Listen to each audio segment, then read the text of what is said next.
people might think, of course, that this is a person that's literally clinging at straws, just trying to remain relevant, all the while clinging to someone who's now lost their relevance, and more importantly, disliked seemingly around the world. As ever, let me explain. A moment, by the way, just to say, for anybody out in the Florida region who's going through a terrible time with their home and everything like that, truly, I do see these things online. I don't necessarily comment because you can't really help much, can it? Other than that, we are thinking of you. I mean, goodness, it looked horrendous. And, you just kind of think, wow, where does this weather come from? But it does, and we have to deal with it.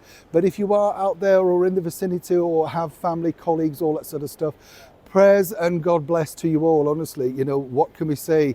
It's just one of those things, I guess, isn't it? And hopefully life often moves on and we can regroup and re-get together.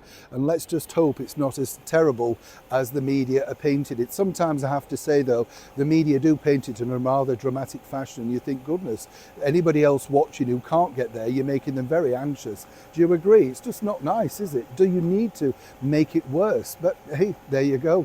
Now, let's get back to your royal story of the day. Fascinating this, because as you know, there's going to be a reboot, I hate that expression, but a brand new series of course, Suits. Now, this was the show that Meghan Markle, as the only thing she can actually stick her oar in and say she had any minute success with, Not exactly the A-lister on the show, way down the cast, but once you marry into the British monarchy, suddenly just people align themselves to you. I have to tell you, when the BBC bought it, a couple of months back now, there was this big thing of, Meghan will make millions from it. Nobody's really downloaded it. Everybody sees it for free. It's already being shown. Fascinating, isn't it, the way they just spin these stories, But it's about this one particular individual. Do you remember this guy, Patrick J. Adams? Very negative about the British monarchy, very much on Meghan's side, basically saying on social media how the monarchy, treated her badly, all that sort of stuff. Well, now it's come full circle. And of course, Patrick J. Adams was recently blasted when he decided to post he said in a memory sort of fog, some pictures of behind the scenes of Meghan on the set of Suits without her permission.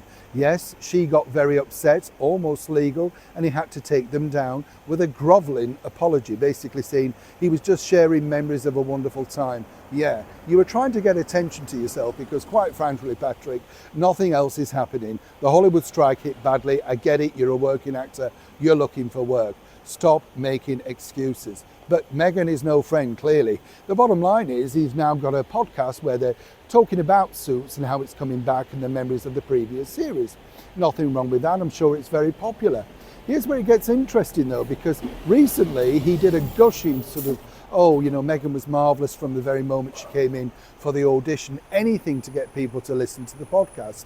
And allegedly, Meghan's people, not Meghan, Meghan's people reached out and said she was very touched by it. Yeah, absolutely. Not touched enough to ring him up, but, touched by it, right? But now he's had to admit, in fact, that they have no relationship at all. He can't make contact with her. He doesn't know how to get in contact. And, even if he wanted to, there's no way back.